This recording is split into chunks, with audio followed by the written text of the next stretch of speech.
What's up, horse girls and guys? Welcome back. Hope you all have been doing swell. If you missed the last episode, Happy New Year.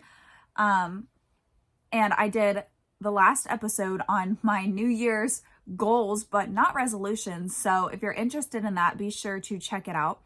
And I forgot to mention in the last episode that this is officially season 2 of the Horse Girl Hype podcast. And I'm only really doing that because the Anchor platform that I use to record the podcast, you can like put it in by seasons that way. So that's just what I'm doing. I still don't know if I want to like just number all of the episodes or not, but I don't know. We'll see how it goes. But this is officially season 2. So welcome to season 2. And today I wanted to do something a little bit different. So normally we kind of bounce around topics, or at least I do because there's no one else here on these episodes. But I have been listening to some Reddit story podcasts recently, and there is some crazy stuff. I've never been on Reddit. I've never been a Reddit person. I know it's a big platform. There's a lot of people that get on there. There's like drama channels that get on there and do stuff for their videos from the Reddit. I've never been a Reddit person. I've of course heard of it, but I've never been on it. So I was like, I wonder how many horse people are on Reddit. It's definitely not as big of a community, or at least so far from what I've found, but I have joined some horse Reddit pages or communities or forums, whatever you want to call them. And so I thought it would be a fun addition to the episodes to read some horse Reddit stories. And we'll just kind of see how it goes. I saved a few of them. I was just kind of scrolling on Reddit and I've saved a few of them because I thought they would be good ones to read, but we'll kind of see how this segment morphs as the season goes on. So anywho, we're switching over to the Reddit, and I'm gonna apologize if my microphone stops or like the episode just stops and I pick up again. I'm still getting used to the fact that Anchor only lets you record for 30 minutes at a time. So anywho, let's go over to the Reddit. I've got like 5 or 6 stories on here, and I don't know how long I'm going to talk about each one. So first Reddit story, or first Reddit post, is called "My Appy is Not Herself Lately. Info in the comments." Oh no, how do you get to the comments?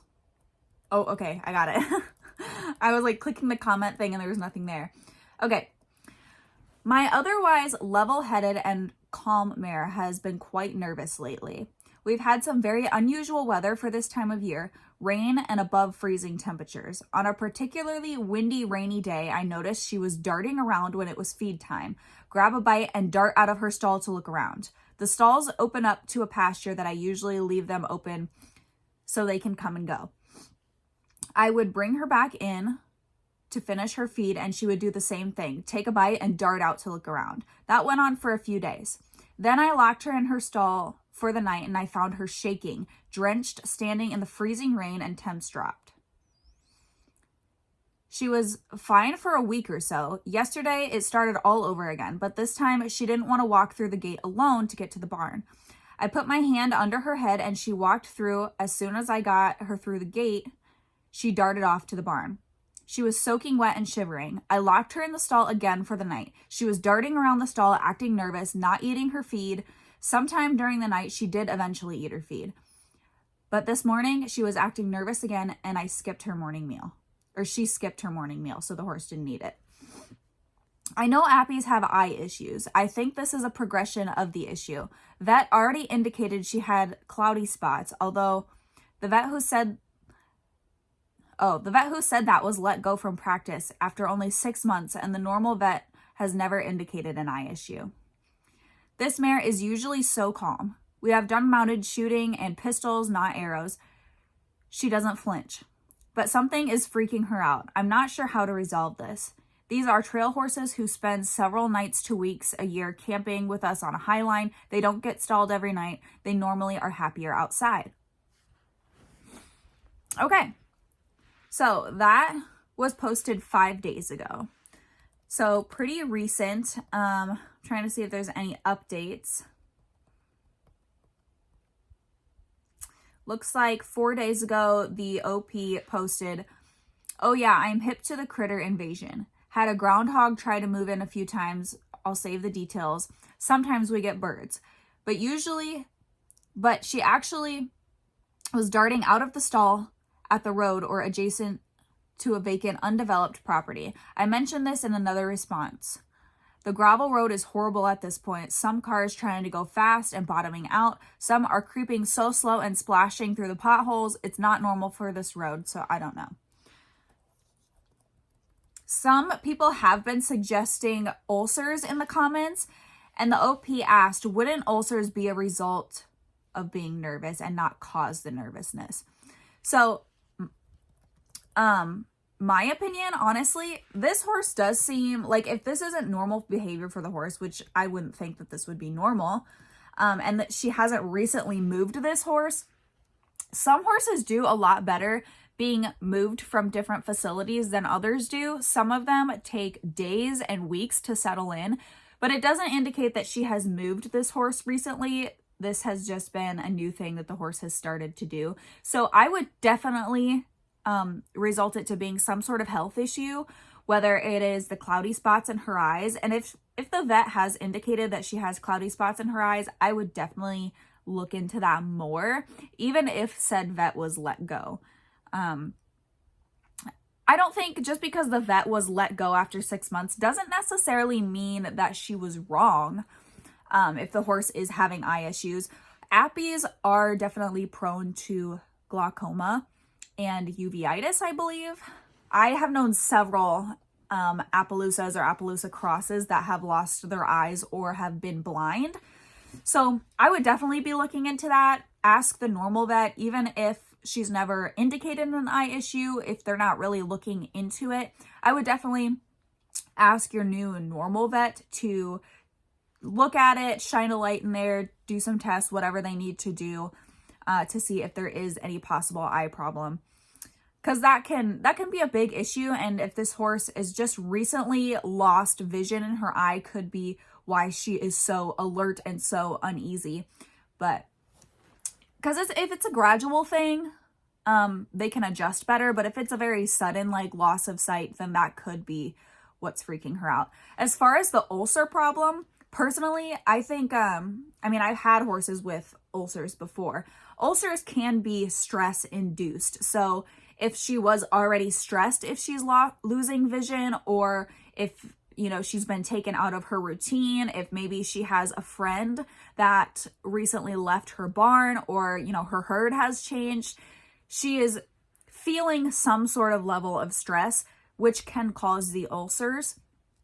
But ulcers make everything way worse. So if she did develop an ulcer or something like that from a situation or from some level of stress, ulcers literally just make the situation worse. My horse Luna has always been kind of ulcery because she's kind of a higher strung horse.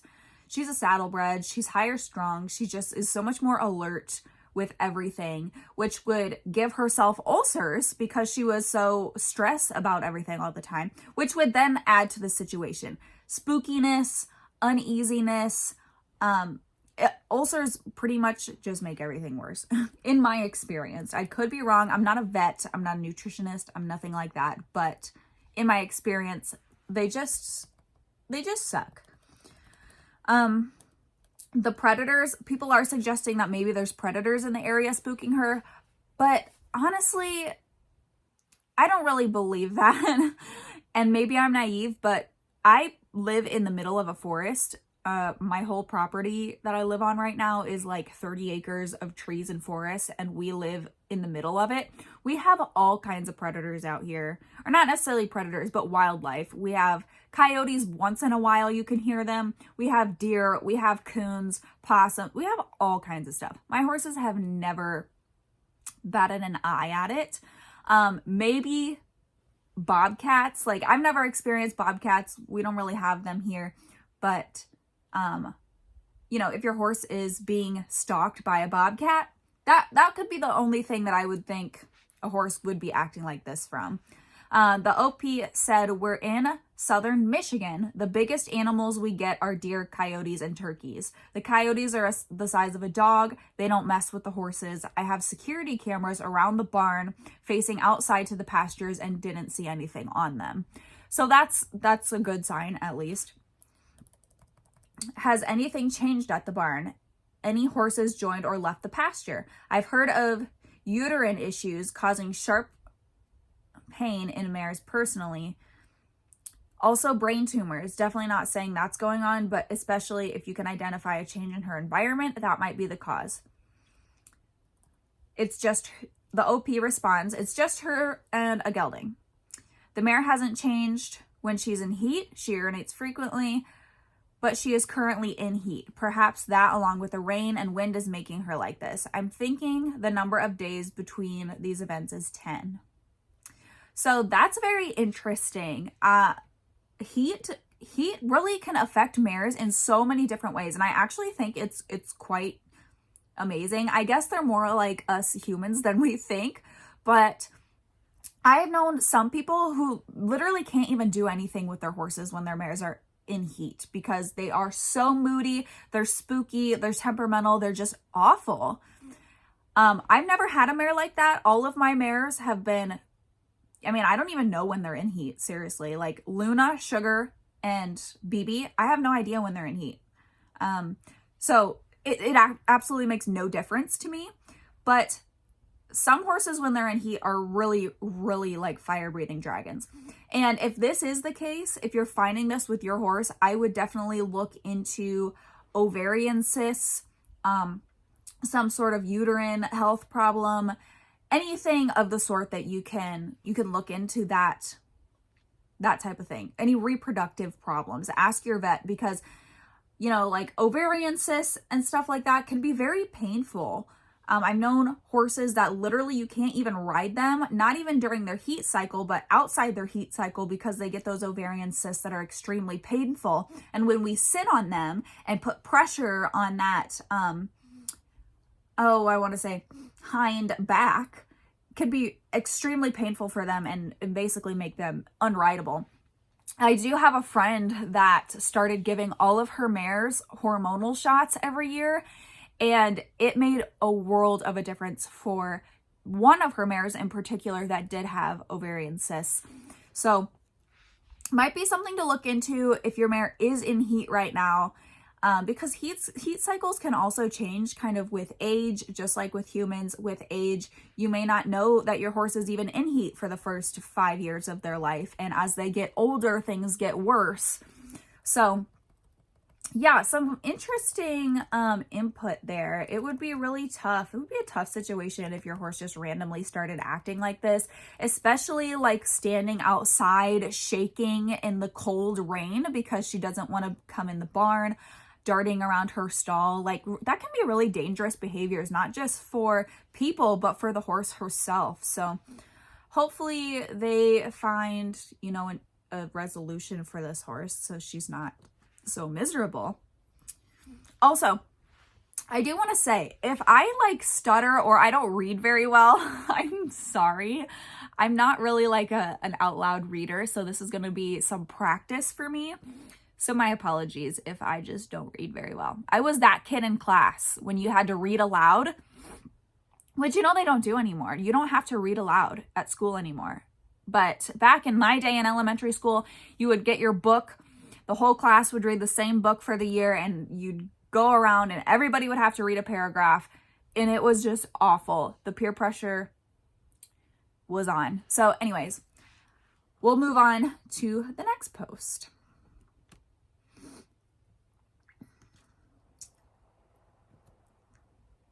Okay, so this next one is called "I'm Frustrated with My Barn Event." So this is a longer one. So for context, I have 2 horses. I help with chores at the barn a couple days a week to help pay for board. When I first began a year ago, I didn't have any horses and I was just thankful for the experience. I didn't mind getting paid a set amount of money for chores rather than hourly, etc. I knew stable hands didn't make much anyway, and I was just looking forward to learning. A few months later, my boss came to me and said they knew of someone wanting to do a care lease for their horse. I think she means they wanted to do the care lease. I eagerly agreed. The horse is my best friend. I adore him. He's not perfect, but he's perfect for me. I purchased him recently. I also purchased a senior retired therapy horse for my husband to trail ride with me. He's perfectly healthy, just not fit for the therapy lesson program anymore. I was also connected to this horse through the barn. This summer was a rough patch in my experience with the barn. Like I said, I get paid a set amount whether I'm there for 2 hours or 6.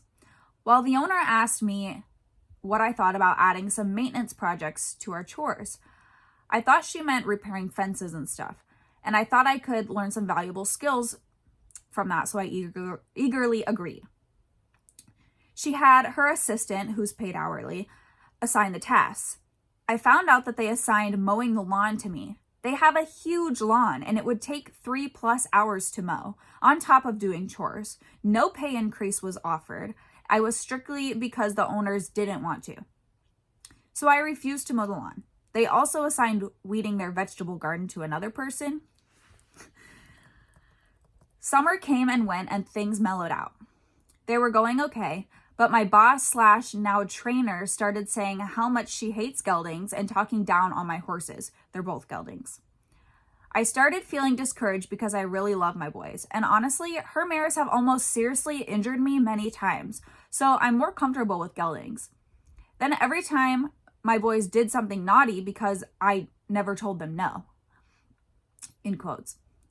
But the other horses would seriously injure each other, break through fences, almost trample me, kick me, bite me, etc.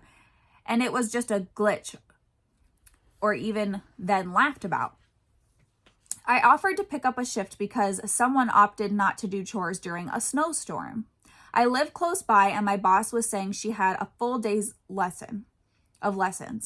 So I said, since you have a full day of lessons worth, I can help with chores. She acted like I was doing her a huge favor, but throughout the day, she started piling on extra things for me to do in a snowstorm. It's already labor intensive because we haul buckets of manure 100 feet through snow and horses to a fence line to dump. We also haul hoses a pretty good distance. So in the middle of a snowstorm, I'm doing way more extra work. Then I find out that all of her lessons but one canceled. But she decided to stay inside and clean her house and have me come anyway, through the snowstorm. Then I get there and find out they did 0 snow removal. We had 12 inches of snow. I got stuck, and they had the audacity to be annoyed at me. Overall, I think I'm outgrowing this barn. They're a great resource when I need one, but the overall culture is just really wearing me down. It's even discouraged me from riding as much as I'd like because I really don't want to be around them. Thanks for listening to my vent. Okay, that was a lengthy one. So let's read some of the comments before I give my input. Somebody commented, this was 5 days ago, by the way. That sounds super frustrating. If it's time to move on, it's time to move on. You also may want to try discussing switching to tracking your hours. It sounds like you are experiencing some pretty serious project creep, and while it's nice to help out, you don't want to get taken advantage of. Of course, you decide how much is too much and whether it's worth even making the effort to keep the relationship going. It's honestly sad how common this is. Do not let the owner push you too hard. You'll get burnt out hella fast. Set boundaries for yourself and don't let yourself do anything you think is too much work for your pay. If the barn owner can't respect and appreciate the work you do, leave or stop working and pay full board on your own for your own mental and physical health. I'm literally all about barn chores and working for experience, I get wanting to learn. But setting those boundaries and realizing you're being taken advantage of are very important.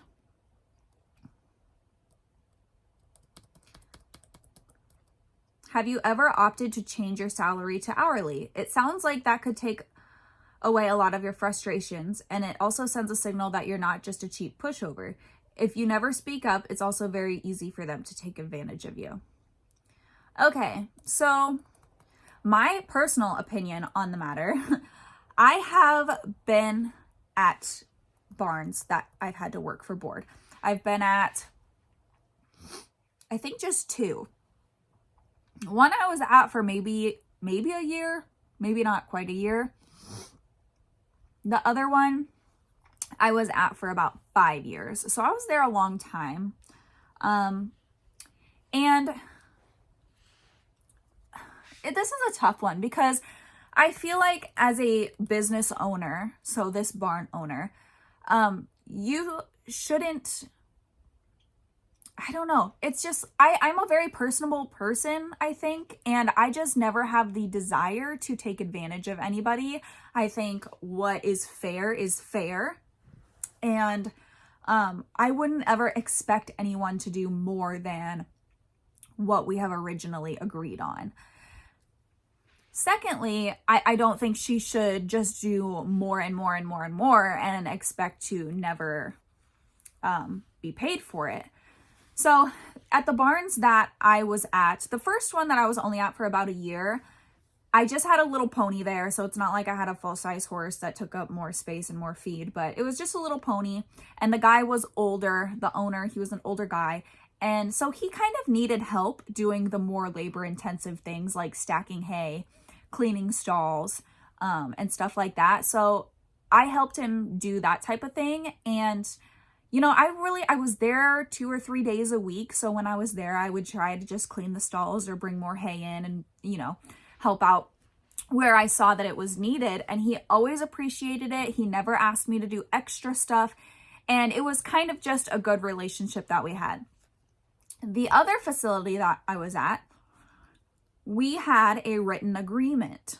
And I feel like if there's any barn owners out there that want to do something like this, it should be in writing.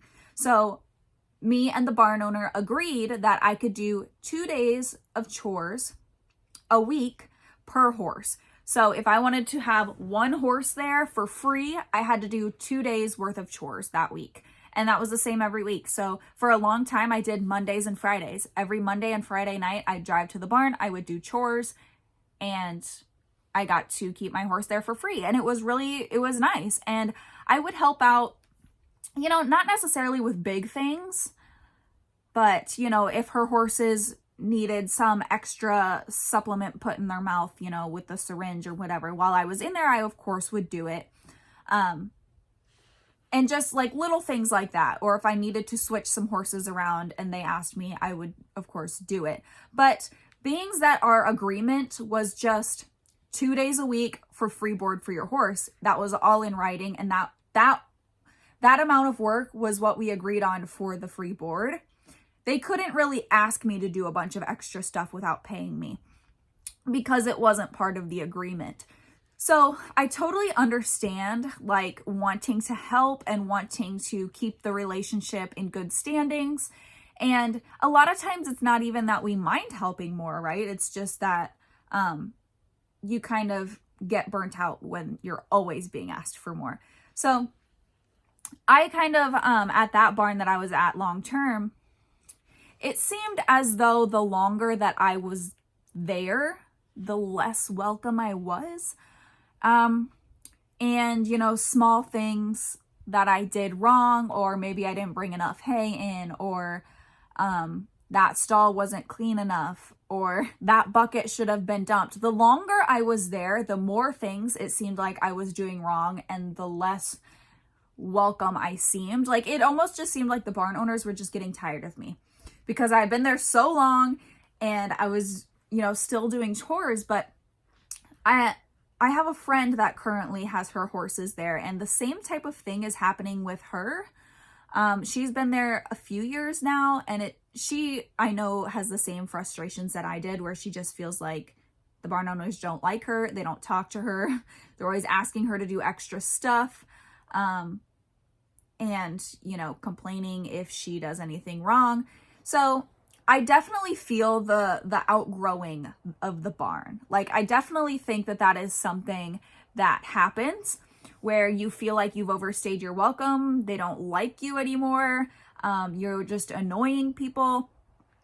And you just outgrow that situation. And it really sucks because, like, if it's a barn that's close by and it's very convenient, it works well for your pocketbook, like your budget. It can be really hard to just like find a new place to board. And it's not that easy anymore with as many people that seem to be getting into the horse community. Other close by barns may not have any extra space for you, or they may not offer a free work for board situation. A lot of places don't do that anymore. So if this is the only barn in your area that offers the work for board option, it can be really tough to just move barns if you can't afford that. But yeah, I feel for this girl. It's really hard, but if I were in her situation, I think I would have to say something. I totally agree with her not mowing the lawn. Like, that taking 3+ hours to mow if it's a really big lawn. People don't just have like 3+ hours laying around, especially if she has to do chores on top. It doesn't say how long she has to do chores, like how long they take, but I'm gonna guess at least an hour if they are, you know, a boarding facility, probably more if they have several horses inside. So, you know, not everybody has just like 4 or 5 hours laying around. This girl doesn't say if she works or anything, but the average person, like, who goes to work or who maybe goes to school, they don't just have 4+ hours laying around any day of the week to mow lawn and stuff. So if that wasn't part of your original agreement and that's too big of a task, like, I totally agree with her saying, look, I'm not going to do all of that. I don't get paid extra for that. And that's a little too much for me to handle. That wasn't part of my board agreement. So totally side with her there, but I do think she needs to speak up and say something, just like, you know, I feel like you guys just are continually asking me for more and more things to do, and it wasn't part of our original agreement. I'm not trying to be disrespectful, but I just think, you know, it's not fair to me. That's what I would say if I was in her situation, but hopefully she's able to resolve that soon. Okay.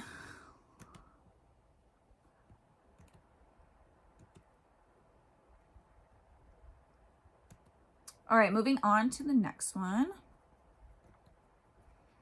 Our next story is called A Horse That Refuses by Power Reversing, on the Ground, Not Ridden. I have a horse that refuses certain things when led from the ground by Olympic level reversing that no one so far has been able to help me solve. Help. Hello. I have a tough nut to crack that I've been struggling with for nearly 2 years now with my otherwise very gentle little stallion. When trying to lead him through something or applying any real pressure on the lead rope that would pull him forward, he refuses by what only can be described as power reversing. He's a 15-2 old typey Iberian, can sit on his haunches like a pro and reverse continuously in perfect rhythm and balance for incredible distances, and applying any opposite pressure only makes the reversing more powerful. The following problem is the most pronounced when trying to load. He has no issues of being in an enclosed space or actually traveling. In fact, he travels great once actually loaded. He would rather throw himself off a cliff than put one toe on the ramp. And yet, the rare occasion that I manage to trick him to do so, he walks up politely and there are no traumas. Hell, if I get him up the ramp once or twice, he will load himself any consecutive time that day. And we'll be back to square one the next. Other than this, he is absolutely perfect to do and extremely respectful. Dealing with this for as long as I have, I'm absolutely certain this is not a fear response. It's him trying to control the situation and evade doing something he doesn't feel like doing. He also does this around puddles and water, if we haven't walked through one in a while, as he doesn't like getting his precious feet wet. He's also been checked over by a vet several times and has a regular physio. I'm guessing that means like physical checkup. The problem is I have no idea how to essentially disengage this reverse gear and regain control. It has taken us the past 6+ hours to load due to his stubbornness, to the point I won't even take him anywhere anymore for fear that we'll both go through an ordeal like we're going back. The level of persistence in this behavior has stumped friends and trainers who have been working with horses for 40+ years, spinning one way and then the other doesn't work. Treats or bribery don't work. So dear fellow equestrians, has anyone encountered this before? Any tips for solving it? I'm open to just about anything and more than willing to put the time in. Okay. Let's go to the comments. Have you tried R+ methods yet? Yes, I'm actually in the process of establishing this language between us before trying the problem stuff to avoid as much confusion as possible. Why are you keeping him a stallion? Do you plan on breeding him? My suggestion is a nose chain. If he pulls, it'll tighten around and he'll learn to stop it real fast. Tried. Sadly, he literally could not care less if he is willing to hurt himself rather than do the thing he's been asked to do. They replied, wow, that's dedication. Try having a lunge whip behind him when he is led. If he backs up, crack the whip behind him or tap him on the butt. More frequent lunging is probably going to help. The OP responded, he will refuse more adamantly if he has a whip behind him, even refusing to go into his own stable if he sees a whip behind him. My trainer happened to be carrying a lunge whip. Really does not care about the whip or any discomfort to his own detriment. When he decides no, if it feels like he'd rather throw himself off a cliff than change it to yes.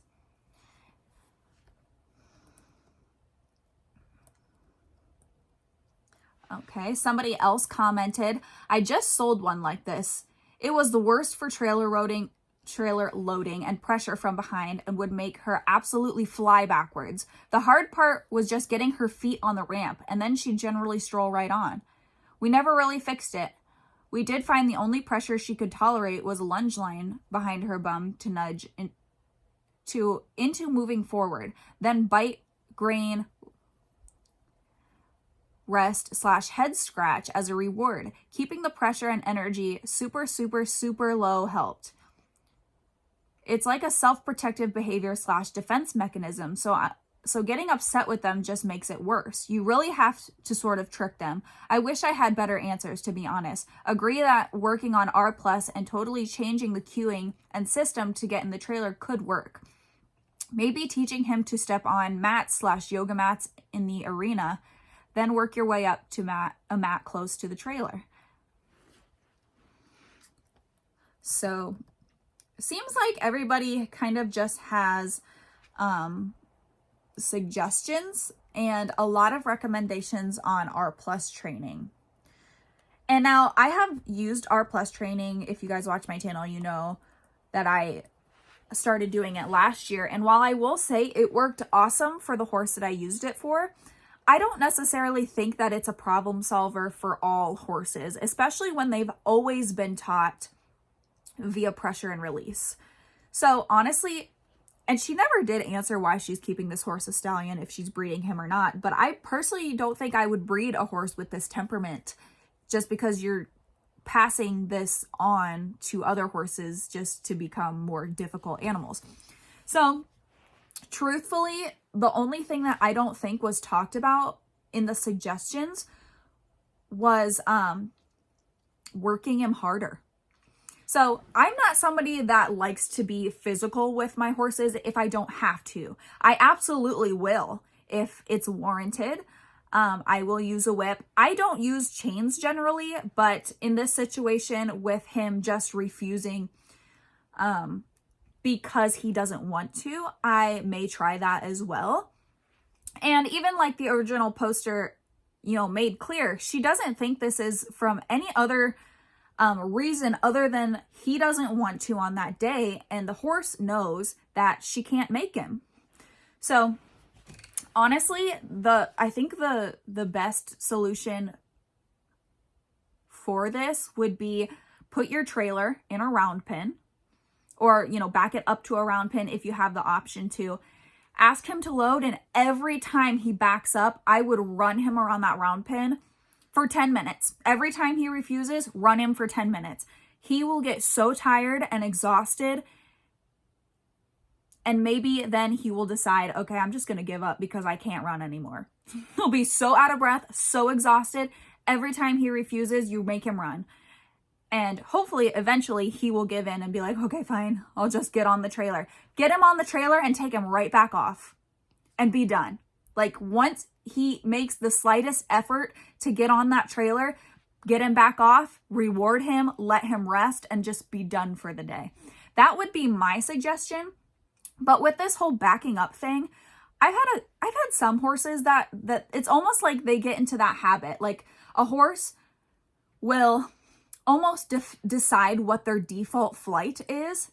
And my horse Hazel, she bolts. Every time she's unsure or she doesn't want to do something, she just rips the rope out of your hand and takes off. I'm trying to think what Oakley did. I don't know if Oakley really did anything. But it's almost like some of these horses decide kind of what their default pattern is and what behavior they do when they want to flee. And it sounds like his is backing up. And it's worked for him every single time. Every time you let him get away with it, he knows all I have to do is back up and rip away, and I don't have to do anything. I would make him back up so far. I mean, back him up all the way across the property. If he trips on shit, he trips on shit. Back him up until he doesn't want to go backwards anymore. And he is going to learn that, shoot, if I back up, I'm going to have to really back up, and I don't want to do that anymore. Basically, I think that this behavior, because he is bigger, he's stronger, and he knows that if he doesn't want to do something, he doesn't have to do it. That whole mentality is being nurtured every time you allow him to think that way. So every time you let him win, every time he backs up and he doesn't have to do it, every time that he refuses and he doesn't have to do it, he learns that that's all he has to do and nobody's going to make him do it. So it sounds brutal to run his ass into the ground. It really sounds brutal. But honestly, I feel like if you're going to have a stallion, for one, and you want to work with horses or train horses, you should be willing to do that if it's necessary. Obviously, no, don't just run your horses into the ground for no reason. But when this horse has learned that he is bigger and stronger than you, you have to then reteach him, hey, I know that we're a partnership, but you still have to do what I ask. And if you're not going to do what I ask, then this is going to be really hard for you. So that's kind of my blunt opinion on it. Something as simple as loading into the trailer, that is a basic life skill. Horses need to know how to do that. It's a basic life skill. And there's no reason, unless this horse has had a bad experience in a trailer, there's no reason that he shouldn't be able to do it. He's just refusing because he doesn't want to. And even the original poster made that clear. So yeah, that's my opinion on the matter. If you disagree, that's fine. But that would be my solution to fixing it. She doesn't say what kind of horse this is, but I know a lot of quarter horses. I know a lot of big, stocky, fat horses. They don't want to run more than they have to. So yeah, I'd make him run. Anywho, on to the next one. Let me pull it up here.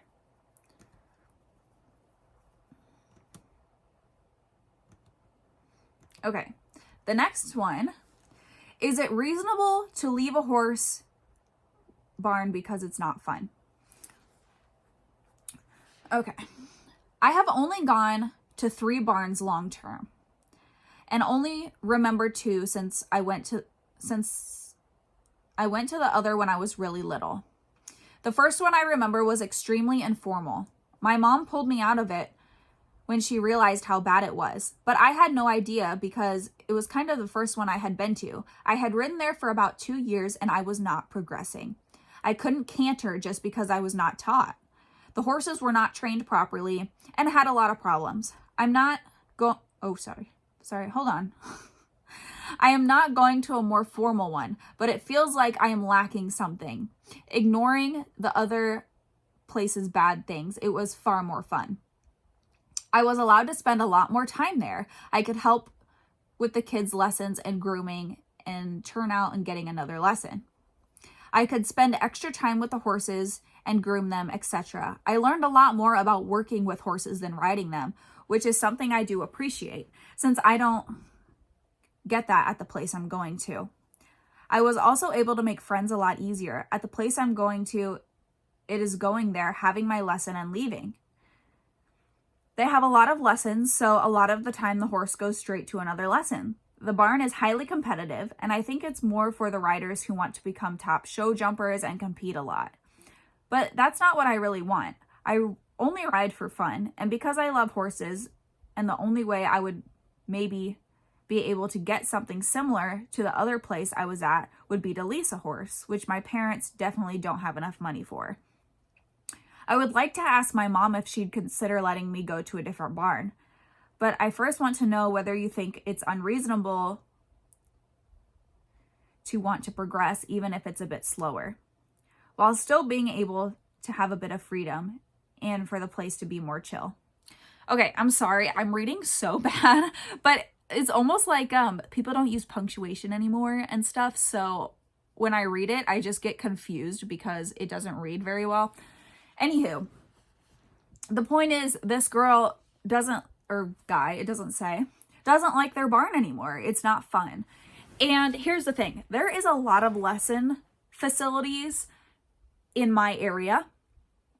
There's a lot of lesson barns. There are some that are really big and have all kinds of horses, all kinds of kids running around, all ages. And there's some that are smaller that maybe only have 10 lesson kids. I personally give lessons and I only have a few kids, but the most important thing for me personally, in my opinion, and what I try to teach my lesson kids, the most important thing about horses is that you enjoy them and you know how to take care of them and you know how much work they are, you know how much they cost, and also you know how to ride them. So the whole point of a lesson barn, I think, should be to create an environment where everybody can enjoy their horses, everyone can have fun with their horses, everyone can appreciate them. And if you're not doing that at the barn that you're at, then yeah, I think it would be time to look for a different barn. If you don't feel like that barn is nurturing your goals, then why stay there? I mean, even if this girl says she doesn't really want to show. The point of her riding is she rides for fun. She rides because she likes horses, not because she wants to go win a bunch of money and a bunch of trophies and stuff like that. If that's not your goal, and that is the goal of this barn, then you obviously don't really fit in there. And I know how that feels, and it sucks. It sucks to feel like you're not on the same level that everyone else is. And even though you want to improve your riding, you still want to go in a different direction than what everybody else does. So I would say find a barn that is more your direction. If you want to find a place where you can just go take your lessons, enjoy your horse, work at the barn, maybe clean some stalls and help with chores and find an environment that you really like, that's what makes horses worthwhile. That's why we're all in it for the horses, not because of the money and the showing. And I know that there are people out there like that, but most of the people in the horse world got into the horse world because they like horses. And that's what should matter. That's the right reasons, right? Not, the wrong reasons are for the money and stuff like that. And while money is great, and if you can make money on your horses, awesome.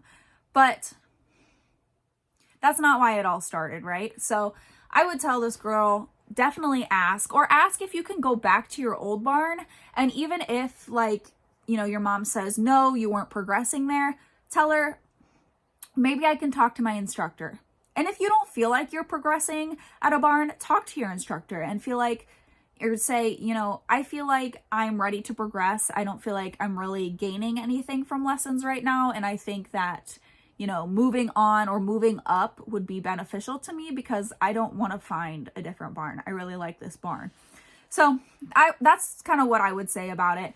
I do want to read some of the comments on this one too. Somebody said, it's reasonable to leave a barn for any reason. You're a paying customer. You're their boss, not vice versa. Which is a good point. I mean, I don't think that anybody wants kids to not enjoy their barn, But if there's a bunch of lesson kids there and there's a bunch of boarders, chances are they're not going to be hurting if one kid goes to a different barn. Somebody else commented, I don't think it's wrong. It's certainly far from the worst reason to leave. It wouldn't hurt to learn some of the things they do there. Even if you only plan to do trail riding for fun, having advanced skills will never hurt. Perhaps a compromise for the time being. Keep riding there and search for a barn that better suits your desires. At least that way you're still learning and riding. That's a really great point. It is beneficial to go to different barns and see how other people do things, see the different attitudes, see the different, riding styles, etc. But that doesn't mean you have to stay there forever either. In my opinion, there's never a wrong reason for leaving a yard. If it's not for you, it's not for you. You're not saying there's anything actually wrong with it. It's just not what you're looking for. All right. You don't need a reason to leave a barn. That is true. You can do whatever you want, but all right. We have 2 more. This is going to be a long episode.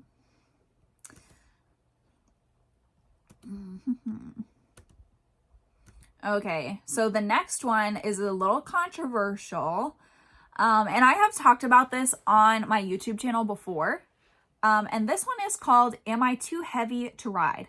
What should I consider? So if you guys have watched my YouTube channel or, have been around here a while, you would know that I have had many conversations on larger riders, and some of them have gotten me into trouble, but let's read this post.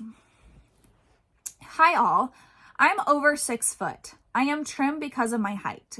I'm 170 pounds. I'm about to start taking lessons soon, and while I haven't come across a barn that has informed me of a weight limit, I do know that it's something to consider for the horses. Will this be an issue for me? Will it affect my performance/progress as a rider if I'm ever interested in jumping or something like that? I'm mostly interested in Western riding, and I hear that Western tack weighs more as well, so I'm wondering if that would be a problem too. Thank you in advance. All right, let's read some of the comments. First comment is, you're good. You'll just have to find taller horses due to your height. Somebody says, LMAO, I'm 5'7" and 195 pounds. Just ride a big enough horse. You're very reasonable size. Somebody commented, you're 100% okay to ride. I was 170 for the last couple years and I'm only like 5'5". I mean, I'm very solid muscle currently, but they can easily match a horse to you that can take your weight, especially with your height. Not at all.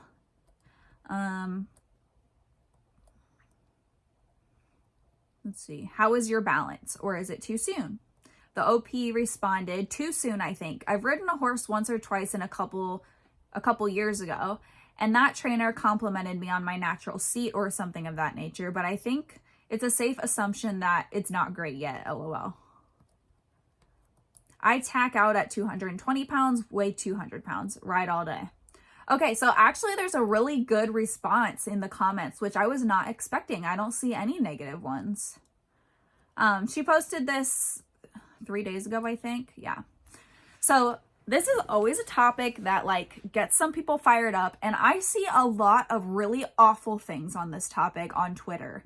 So I don't know why Twitter it's just where everybody takes out their really unhinged thoughts. And I have seen just some awful things like, if you're overweight, you shouldn't be anywhere near horses, lose some freaking weight. If you want to ride horses, how would you feel about carrying around someone your size? It's not the horse's fault that you want to be fat. Stuff like that on Twitter, on Facebook, all the time. And I'm just like, what is wrong with people? I'm not saying that horses should just have to endure massive people on them. When I see full-grown adults sitting on miniature horses and posting videos of it because they think it's funny, I think that's shit. That's a shit move, and you're a shit person for doing that. But I don't think that it is necessary to be fat phobic against people who want to ride horses, because there are horses of every single size. A full-grown adult sitting on a miniature horse, that's riding a horse that is not suitable for their size. And I don't think that large people should ride horses that aren't suitable for their size by any means. If you are, this girl says she's 6 foot tall and she's 170 pounds. She doesn't weigh very much weight-wise. I mean, a lot of horses could carry 170 pounds. If she has good balance, if she's very upright and she is a strong 170 pounds, then she might be okay on a shorter horse, but a taller horse would feel more proportionate to her. I worked at a horse ranch. I still work there during the summer sometimes, but the owner of the horse ranch used to always tell us trail guides when I was younger. She would always say, there's a difference when we take these customers that are 250 to 300 pounds. There's a difference between a 300 pound football player and a 300 pound fat person. And that's not in any offense to those people, but there's a difference because a 350 pound football player or a 300 pound football player is going to support themselves. They're going to sit up, they're going to have balance, they're going to have strength, they're going to help the horse get up that hill. Just a 300 pound fat person might just be sitting on that horse, letting the horse take all of its weight, shifting around, trying to lug them up a hill, etc. So it kind of all depends on, the variables and the person and their health and the horse that's available to them. Now, like I said, there's horses of every single size. At the horse ranch I worked at, if we had riders that were over 250, they rode a Belgian. The Belgian was broke to ride. They rode the Belgian. So there's horses available out there for people that are larger. No, you should not be riding horses that are way too small for you, but that does not mean that you can't ride horses at all. Doesn't mean you can't learn how to ride. That's completely untrue. There are horses out there that can handle your weight, that can handle your height. You just have to find the appropriate one. So that's my take on the matter. I'm really impressed with the Reddit comments. Good for those people for being supportive. This girl really isn't that big. She's just tall and lengthy. So she'll just have to, figure out how to manage that.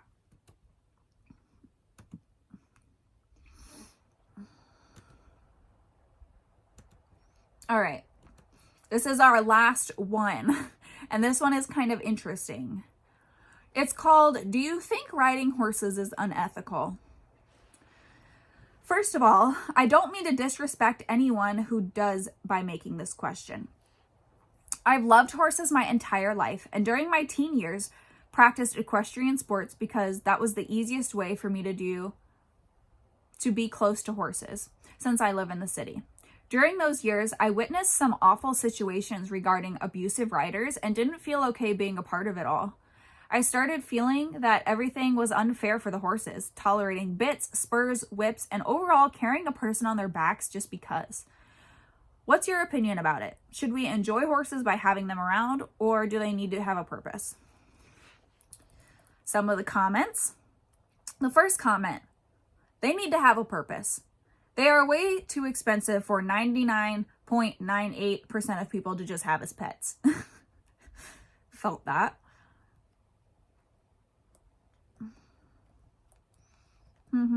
Okay, I'm finding another one. Both of my horses get depressed and start losing muscle without work, as well as body fat. Even being groomed and out to pasture, they love to play and love to work. If your methods aren't abusive, then it's ethical. Both of mine seem to love their jobs. I don't do anything serious, like serious competing or anything with them. Just ride and drive at some local shows and on trails. I agree that a lot of horses want and need a job.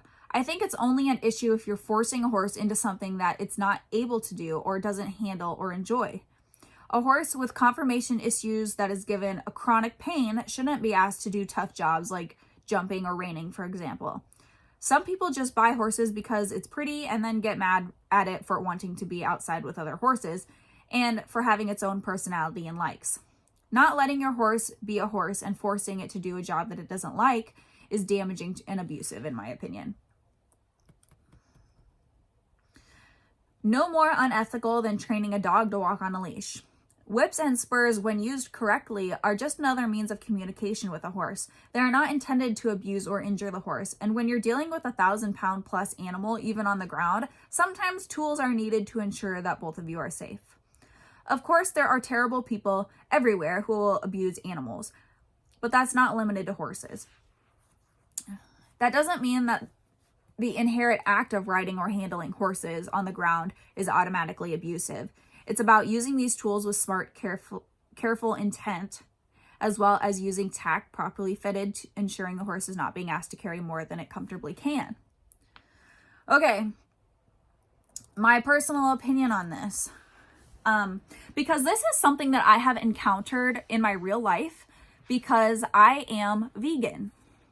And now some people out there in the world will tell me that I'm not a real vegan. You're not really vegan because you ride horses or you have leather tack or whatever. But anyways, I had to encounter this argument before because there are other vegans in the world that ride horses and have asked the question, am I not really a vegan because I ride horses? Anyways, I don't think that riding horses is unethical, obviously. But I do think there is unethical horsemanship, which takes place far too often, unfortunately. And I do think that there is a mindset, kind of like a cowboy mindset, that ultimately does more damage to the horse than good. My dad, when I was little, bless his heart, but my dad doesn't know horses. He's not a horse guy. He was never raised around horses. And even still to this day, my dad isn't really a huge fan of the fact that I ride all of my horses without bits. When I started riding my horses without bits, he wasn't super crazy on it. He wasn't super crazy on riding them without a bit because he had this idea in his mind that if a horse has a bit in their mouth, which is a pain device, and we get into a situation, I might not have any control because I can't stop him without pain in his mouth. And if I get into a situation where I'm going to fall off or get hurt, the horse might not listen to me because there's no pain in its mouth, so I might not have control. So that was my dad's mindset for a long time, and he still doesn't really understand. I've tried to explain to him multiple times that you don't have to have pain to have control. They are not equals. Pain does not equal control. Actually, you can still lose control with bits and whips and spurs and that type of thing. And so I definitely think there's unethical horsemanship out there, but creating a partnership with your horse, working as a team and not as a ruler and a boss and I don't know how to put it. Not acting like a top and a bottom, basically, but working as a team to accomplish a common goal that you both enjoy, I think is totally fine. And like, as far as working horses, it's no different than like, you know what, I'm going to say it. It's no different than putting teenagers in gym class. You know what? We all had to do it and it sucked and we hated it, but it was good for us. And even if we didn't like it some days, it wasn't the end of the world. And for horses, putting them in a career that they might not enjoy isn't really going to be the best off for that horse or you. You're not going to excel well in that sport. But if you do use them in a discipline that they do enjoy, that you do really well at, then there's no reason really for a horse to hate their job. Unless you're giving a horse a reason to hate their job, most of them are pretty content with it and are willing to do what you ask. So I don't think it's unethical unless made that way. So that's my thought on the matter.